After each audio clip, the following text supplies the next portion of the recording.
Somewhere back in her childhood, Amy Farrah Fowler invented a boyfriend. Not a crush, not a celebrity poster on the wall, a whole boyfriend with a name. Armin, a person who did not exist, who she talked about as though he were completely real. Because at some point, for a lonely girl, it becomes easier to manufacture a person who loves you than to keep explaining over and over to everyone why nobody does. Now hold that, because I do not want you to file it away as one of Amy's quirky little jokes. That is not a quirk. That is what a human being does when they are starving. You do not conjure a person out of thin air to keep you company unless the emptiness around you has become unbearable.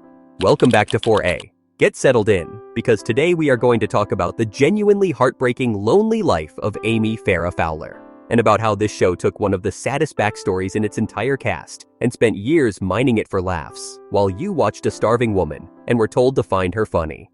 Now let me say the obvious thing first, so we can get past it. On the surface, Amy is the female Sheldon, the robotic one. The one who says deeply strange things at the dinner table, who latches onto people too hard, who makes everyone in the room a little uncomfortable. That is how she is introduced, and that is the version a lot of people remember. But that surface is the disguise. Because every single one of those behaviors, the clinginess, the overeagerness, the desperate grabbing for connection, is not a personality, it is a symptom. It is exactly what a person looks like after a lifetime of being starved for other human beings. And the show filmed that starvation and called it comedy. Let me tell you where I am coming from. I have watched this series start to finish more times than I would admit out loud.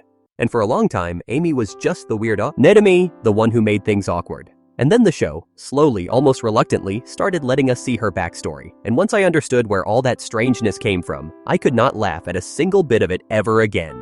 So here is the lens. Here is the one idea I need you to hold for the next 15 minutes because it reframes every scene she is ever in.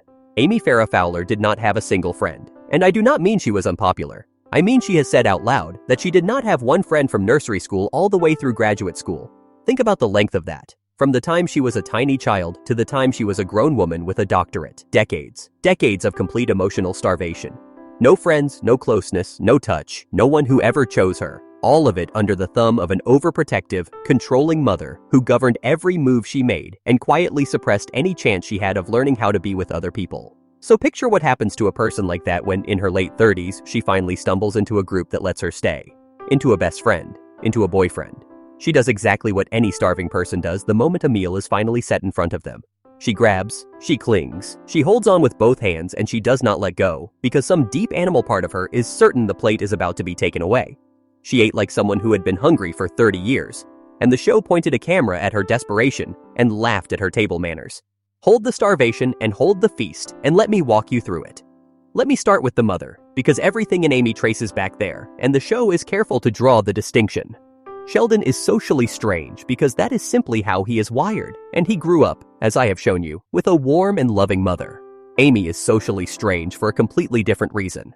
Her awkwardness was not born in her, it was done to her. She grew up with a mother who controlled every aspect of her life, who hovered and restricted and managed, and in doing all of that, choked off the part of Amy that might have learned how to make a friend, how to be touched, how to want things and ask for them.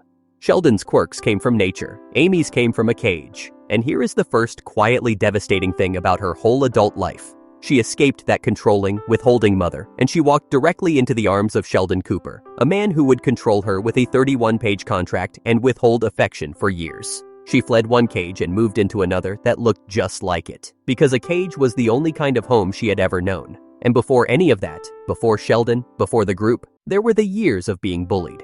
Amy has carried a deep, quiet, low self-esteem her entire life, and it did not appear out of nowhere.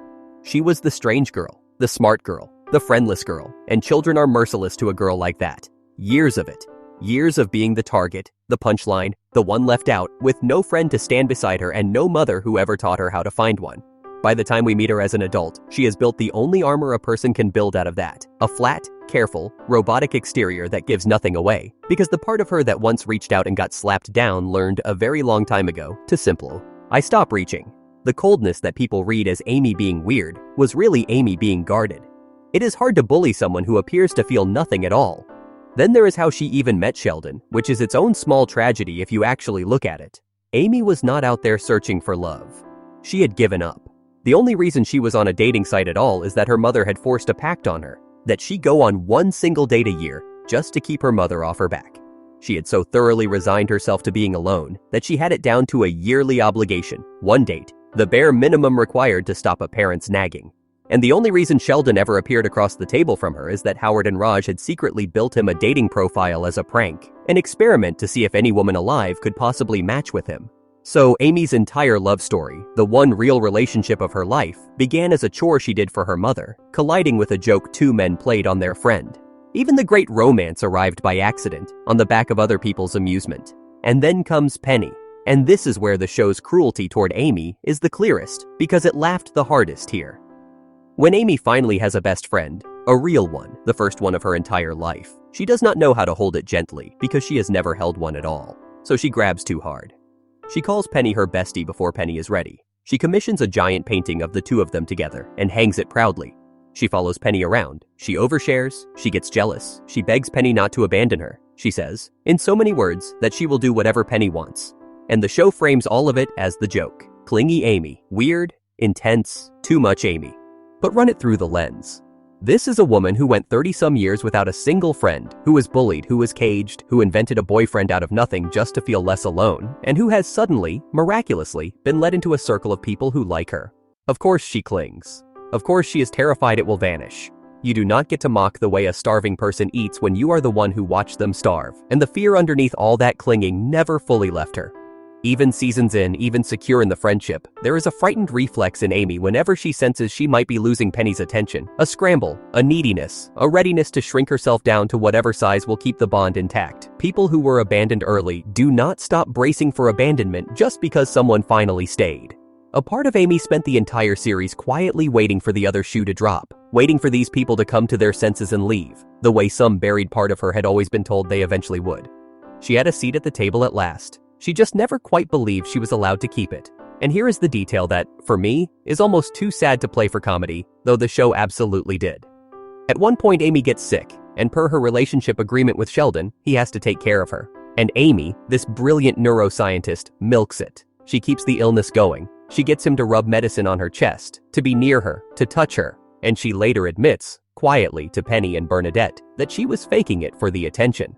The show plays it as a funny little scheme, but sit with what it actually is.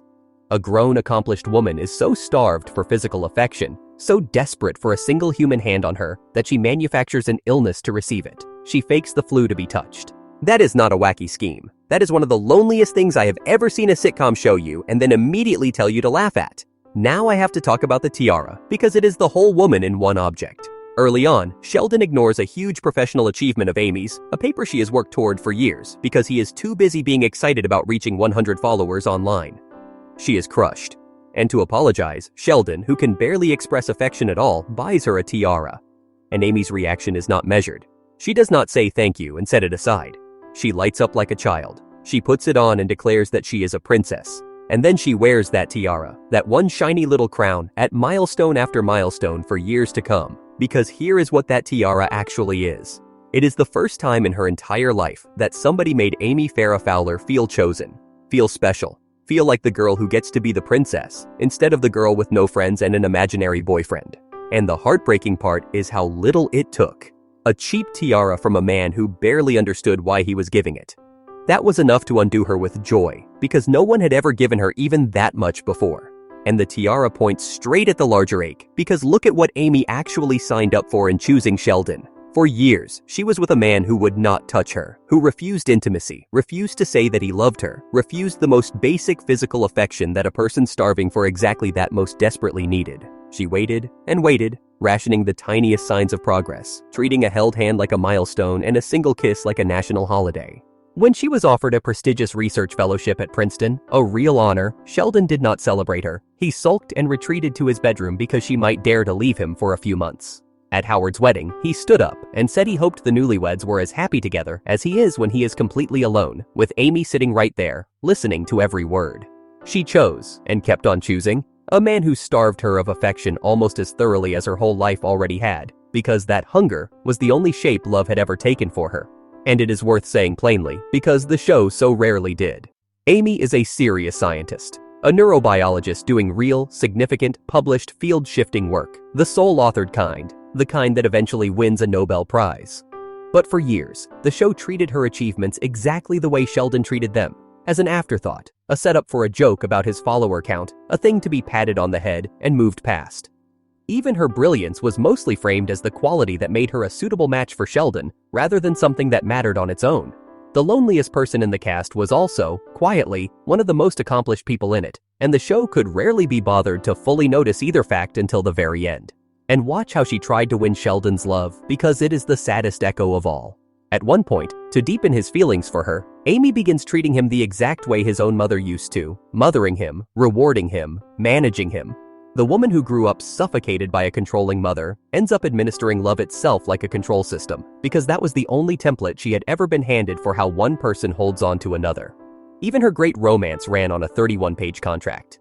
She escaped one cage, and then, without ever quite realizing she was doing it, kept quietly building smaller ones of her own because a cage was the only thing that had ever felt like home. Now, I owe you the counter-argument, and it is a real one, maybe the strongest of any character I have covered.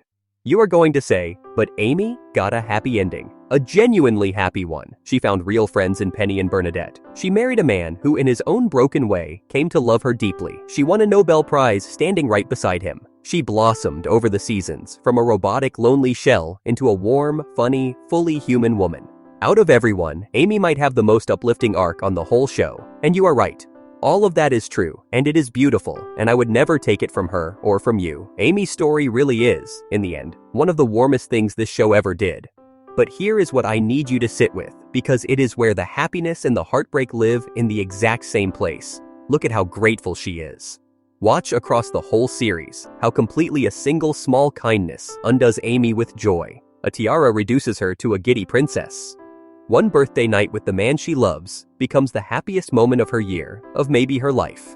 A casual girls' night out, the kind of thing most people take for granted, lights her up like it is Christmas morning. That gratitude is genuinely lovely, and it is also the most precise measurement the show ever gives you of exactly how empty the first 3 decades of her life were. Because you are only that overwhelmed by crumbs if you have been that starving. The size of Amy's joy over the smallest scraps of affection is a perfect readout of the size of the hole those scraps were falling into. Her happiness does not erase the loneliness. It measures it. And there is one more thing I cannot leave out, because it is the part of Amy that I think is quietly the most beautiful and the most painful. Amy became the one who feeds other people. The starved girl grew up and turned into the most patient, understanding person in that entire group. She is the one who taught Sheldon how to be a little more human, who gave him the tenderness and the endless patience and the gentle, careful understanding that not one single person had ever given her. She poured into him exactly the thing she spent 30 years going without. The girl who had to invent a boyfriend because no one would love her became the woman who taught the most unlovable man in the room how to love. She knew how to feed a starving person because she had been one her whole life. And if you saw my video on Sheldon, you know I called him a black hole, the man who pulled in everyone's light and gave back nothing. Amy is the one who finally got a little of that light to escape. The single most starved person in the entire cast became the one who fed the single most withholding one. People who had each, in completely different ways, been taught that love was a thing to be rationed and earned and never quite trusted, slowly teaching one another that maybe it did not have to be. There is something almost unbearably fitting in that. It took the loneliest person on the whole show to finally reach the coldest one. And maybe that is exactly why Amy, of all of them, deserves a second look. The show almost dares you not to give her one. It introduces her as a punchline, invites you to roll your eyes at the clingy weird one, and quietly counts on you never once asking why she is the way she is. But ask that question, just a single time, and the entire picture turns over in your hands. Every awkward grab, every too much moment, every small desperate scheme for a scrap of attention. On stops being funny and becomes the most honest portrait of pure loneliness this show ever painted, mostly by accident. So let us go back to where we started. Back to that lonely little girl, sitting somewhere by herself, carefully describing her boyfriend Armin to anyone who would listen. A boy who did not exist, conjured up out of pure need because the truth, that she was completely alone, was too heavy for a child to carry out loud. That little girl grew up. And against every odd, after decades of starving, she finally found a real table, with real people sitting around it. Friends who loved her, a husband who chose her, a Nobel Prize she earned standing next to him. She got her feast in the end, she really did. But you do not invent a person to love you out of thin air unless the hunger started very early and ran very deep. Amy Farrah Fowler finally got to stop being hungry. The tragedy is just how long she had to starve before she learned that a few small crumbs could feel like an entire feast. If you have been sitting here in 4A with me through all of this, and it is sitting a little heavy in your chest right now, good. So tell me down in the comments. Was Amy's story the happy ending the show wants you to remember? Or when you really look at how little it took to make her that grateful, is it the saddest one of them all? I read every single one of them. And if this one got to you, go watch the one I am putting up next, about Bernadette, the sweet little voice and the kind face, and the victim who quietly became the villain. I will see you back in 4A.